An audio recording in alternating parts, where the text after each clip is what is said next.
So today I'm going to be going over chapter 1 of my interpersonal communications class, and I think it's really a good review to see why the class is very important and what it can teach you about your everyday life.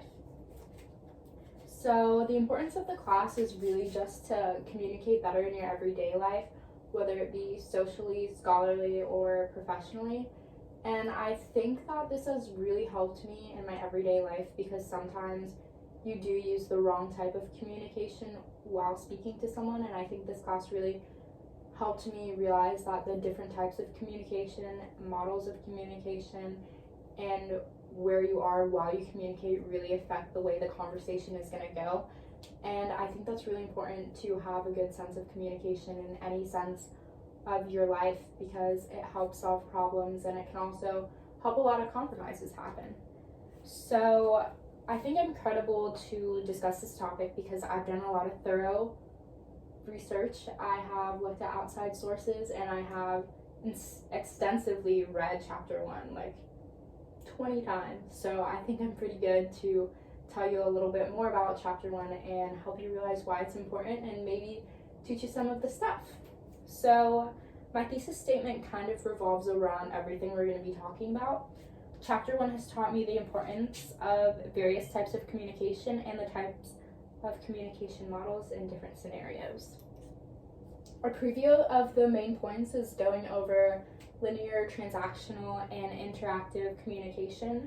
The models are all used for different scenarios and require different procedure. Meditated, interpersonal, small group, and public communications have different strengths and different purposes.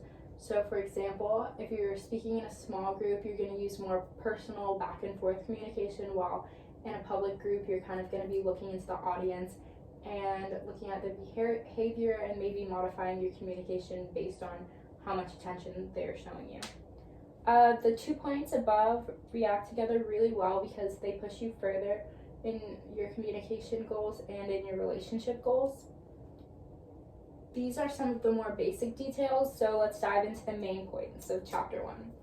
Interactive communication is used to send feedback between the sender and receiver, so you're using verbal and nonverbal communication to be able to communicate. So for example, you want to grasp someone's attention and modify the conversation based on that. If you see someone's not really paying attention to you or avoiding eye contact, you're going to want to switch up your communication to be more approachable. Transactional communication allows joint messages and is less designated. So for example, there's more of a shared communication, like finishing each other's sentences. So if I was like, I wanna, and then you're like, sandwich, that's kind of like that kind of communication. Linear communication is messages through channels. So for example, it doesn't really allow for that back and forth communication that you see in interactive communication, like filling in each other's sentences. That doesn't really happen over linear communication, but this type of communication is best when you are communicating over emails, for example. Small group and public communication really differ on the way you approach the audience. I think when you are publicly speaking, it's really important to have your self-representation goals in mind because you want to come off confident and you want to have a goal of who you are coming out to the audience. For example, you want to know exactly how to represent yourself and come off in whatever manner that you have in mind, professionally, friendly, or approachable. It just depends on what scenario you're in, but you really need to be considerate of who you are to the audience when you're speaking publicly. So since we've discussed a little bit about the different communication models and the different types of communication, and also the difference in speaking to smaller groups, larger groups, and individually, I think it's important to tie these things together and draw how closely related the topics are and how they affect each other.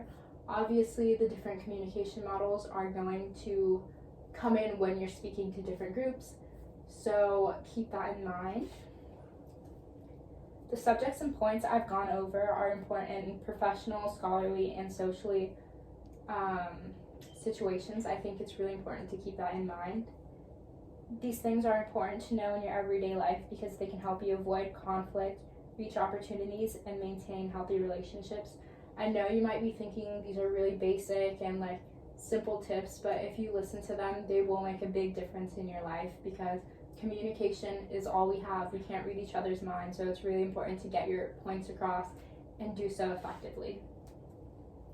So I just wanted to reinforce a few ideas. Communication has a large effect on your life, so it's of the utmost importance that my audience has a knowledge of the basic types of communication and different groups that you may be coming along with while you're communicating.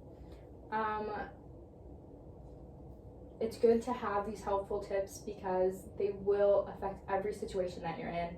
You'll have a speech or something at work or at school. We have presentations all the time, so it's really important to make sure that you're satisfying your audience and really reaching out and giving them what you need to represent yourself as and what they need to see you as.